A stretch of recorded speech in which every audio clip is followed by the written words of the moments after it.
bismillahirrahmanirrahim.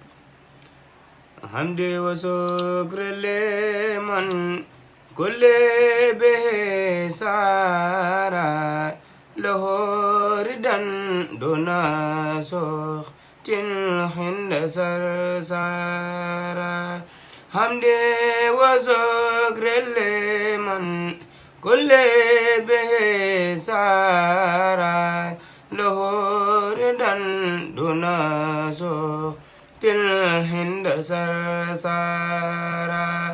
له سناء الوارد واني بلا سخات مسخاد لي من بني ديمان أنصارا. لله كن لله أبار مكرمات من هرطا النوافي هاجم من سارا.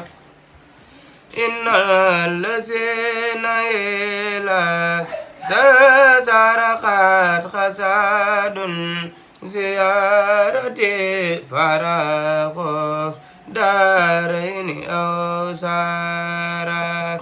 إن الذين إلى سرسار قد خساد